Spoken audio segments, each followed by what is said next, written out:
ಕುಂಭರಾಶಿಯವರಿಗೆ August 2026ರ ಮಾಸ ಭವಿಷ್ಯದ ಪ್ರಕಾರ ಈ ತಿಂಗಳು ಏರಿಳಿತಗಳಿಂದ ಕೂಡಿದ ಮಿಶ್ರ ಫಲಿತಾಂಶಗಳನ್ನು ನೀಡಲಿದೆ.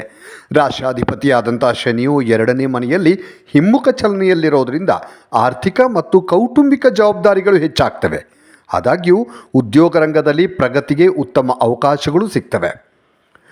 ಇನ್ನು ಉದ್ಯೋಗ ಮತ್ತು ವ್ಯಾಪಾರ ನೋಡೋದಾದರೆ ಕುಂಭರಾಶಿಯವರಿಗೆ ಉದ್ಯೋಗದಲ್ಲಿರುವಂಥವರಿಗೆ ಈ ತಿಂಗಳು ಧನಾತ್ಮಕವಾಗಿರುತ್ತೆ. ಕಚೇರಿಯಲ್ಲಿ ನಿಮ್ಮ ಕೆಲಸಕ್ಕೆ ಮನ್ನಣೆ ಸಿಗುತ್ತೆ. ನೀವು ಯಾವುದೇ ಕೆಲಸ ಮಾಡಿದರೂ ಕೂಡ ಅದು ಪ್ರಶಂಸೆಯನ್ನು ಪಡೆದುಕೊಳ್ಳುತ್ತೆ. ಪ್ರಚಾರ ಅಥವಾ ಬಡ್ತಿ ದೊರೆಯುವಂತಹ ಅಂದರೆ ಒಂದು ಒಳ್ಳೆಯ ಹೆಸರು ಮಾಡ್ತೀರಿ, ಜೊತೆಗೆ ಪ್ರಮೋಷನ್ ಕೂಡ ಸಿಗುವಂಥ ಸಾಧ್ಯತೆ ಇದೆ. ಇನ್ನು ಜವಾಬ್ದಾರಿ ಜಾಸ್ತಿ ಆಗತ್ತೆ ಕುಂಭರಾಶಿಯವರಿಗೆ. ಇನ್ನು ವ್ಯಾಪಾರ ಮಾಡುವಂಥ ಕುಂಭರಾಶಿಯವರಿಗೆ, ಉದ್ಯಮಿಗಳಿಗೆ ಮತ್ತು ವ್ಯಾಪಾರಿಗಳಿಗೆ ತಿಂಗಳ ಮೊದಲಾರ್ಧ ಅನ್ನುವಂಥದ್ದು ಸ್ವಲ್ಪ ಕಠಿಣವಾಗಿರುತ್ತೆ. ಸ್ವಲ್ಪ ಪರಿಶ್ರಮವನ್ನು ನೀವು ಹಾಕಬೇಕಾಗತ್ತೆ. ಮತ್ತು ಹೊಸ ಹೂಡಿಕೆಗಳನ್ನು ಮಾಡುವಾಗ ಅಥವಾ ಪ್ರಮುಖ ನಿರ್ಧಾರಗಳನ್ನು ತೆಗೆದುಕೊಳ್ಳುವಾಗ ಬಹಳ ಯೋಚನೆ ಮಾಡಿ ನೀವು ವ್ಯಾಪಾರ ಅಥವಾ ವ್ಯವಹಾರದಲ್ಲಿ ನಿರ್ಧಾರವನ್ನು ತೆಗೆದುಕೊಳ್ಬೇಕಾಗತ್ತೆ ಕುಂಭರಾಶಿಯವರು. ಈ ತಿಂಗಳು ಆಗಸ್ಟ್ ತಿಂಗಳು ಆದಾಯದ ಜೊತೆಗೆ ನಿಮ್ಗೆ ಆದಾಯ ಚೆನ್ನಾಗಿರುತ್ತೆ. ಅದರ ಜೊತೆಗೆ ಖರ್ಚುಗಳು ಕೂಡ ಸಮಾನವಾಗಿ ಹೆಚ್ಚಾಗ್ತವೆ. ಆದಾಯ ಹೆಂಗಾಗುತ್ತೋ ಖರ್ಚು ಕೂಡ ಅದೇ ರೀತಿಯಾಗಿ ಬರುತ್ತೆ. ಶನಿಗೆ 2ನೇ ಮನೆಯಲ್ಲಿ ಹಿಮ್ಮುಖವಾಗಿ ಚಲಿಸೋದ್ರಿಂದ ಆರ್ಥಿಕ ಒತ್ತಡಗಳು ಎದುರಾಗ್ಬೋದು. ಒಂದಷ್ಟು ನಿಮಗೆ ಹಣಕಾಸಿನ ವಿಚಾರದಲ್ಲಿ ಒತ್ತಡ ಜಾಸ್ತಿ ಆಗ್ಬೋದು. ಹಣ ಹರಿದು ಬರುತ್ತೆ, ಆದರೆ ಒತ್ತಡನೂ ಕೂಡ ಅದೇ ರೀತಿಯಾಗಿರುತ್ತೆ. ಹೀಗಾಗಿ ಅನಗತ್ಯ ಖರ್ಚುಗಳು ಏನಿದೆ ಅದಕ್ಕೆ ನೀವು ಸ್ವಲ್ಪ ಬ್ರೇಕ್ ಹಾಕೋಬೇಕಾಗತ್ತೆ, ಕಡಿತ ಮಾಡ್ಕೋಬೇಕತ್ತೆ. ಅನಗತ್ಯ ಖರ್ಚನ್ನು ಮಾಡದೇ ಇರೋದು ಒಳ್ಳೆಯದು. ಎಷ್ಟು ಬೇಕು ಅಷ್ಟನ್ನು ಮಾತ್ರ ಖರ್ಚು ಮಾಡಿಕೊಂಡು ಪ್ಲ್ಯಾನ್ ಮಾಡಿಕೊಂಡ್ರೆ ಎಲ್ಲವೂ ಕೂಡ ಸಮತೋಲನವನ್ನು ನೀವು ಹಣಕಾಸಿನ ವಿಚಾರದಲ್ಲಿ ಸಮತೋಲನ ಕಾಪಾಡ್ಕೋಬಹುದು. ಇನ್ನು ಕೌಟುಂಬಿಕ ಮತ್ತು ಪ್ರೇಮ ಜೀವನ ನೋಡೋದಾದರೆ ಕುಟುಂಬದಲ್ಲಿ ಏರಿಳಿತ ಇರುತ್ತೆ. ಕೌಟುಂಬಿಕ ಜೀವನದಲ್ಲಿ ಒಂದು ಸಣ್ಣ ಪುಟ್ಟ ಭಿನ್ನಾಭಿಪ್ರಾಯಗಳು, ಮಾತಿಗೆ ಮಾತು ಬೆಳೆಯುವಂಥದ್ದು, ಗೊಂದಲ ಅಥವಾ ಮನಸ್ತಾಪ ಆಗುವಂಥದ್ದು ಇರುತ್ತೆ ಕುಟುಂಬ ಸದಸ್ಯರ ನಡುವೆ.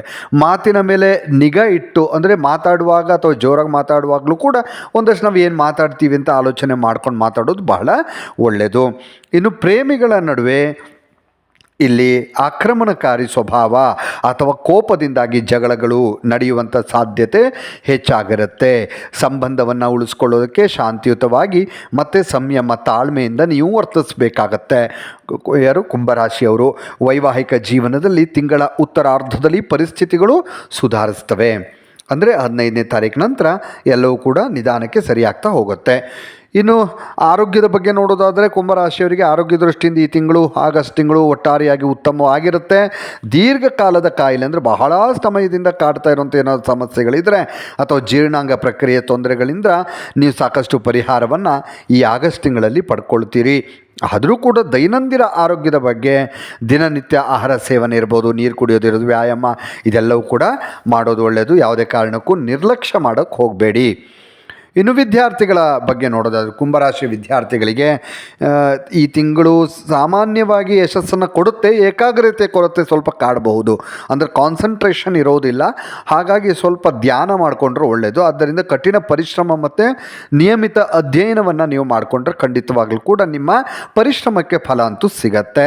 ಪರಿಹಾರ ಅಂತ ನೋಡೋದಾದರೆ ಶನಿದೇವನ ಆರಾಧನೆ ಮಾಡೋದು ಮತ್ತು ಶನಿ ಚಾಲಿಸವನ್ನು ಪಡಿಸೋದು ಈ ತಿಂಗಳ ನಿಮ್ಮ ನೆಗೆಟಿವ್ ಪ್ರಭಾವಗಳೇನಾದರೂ ಇದ್ದರೆ ಇದರಿಂದ ಕಡಿಮೆ ಮಾಡೋದಕ್ಕೆ ಸಾಧ್ಯವಾಗುತ್ತೆ. ಇನ್ನಷ್ಟು ವಿಡಿಯೋಗಳಿಗಾಗಿ ಮೀಡಿಯಾ18 ಕರ್ನಾಟಕ ಚಾನಲನ್ನು ಸಬ್ಸ್ಕ್ರೈಬ್ ಮಾಡಿ ಹಾಗೂ ಹೊಸ ವಿಡಿಯೋಗಳ ಅಪ್ಡೇಟ್ಗಳಿಗಾಗಿ ಬೆಲ್ ಐಕನನ್ನು ಕ್ಲಿಕ್ ಮಾಡಿ. Thank you.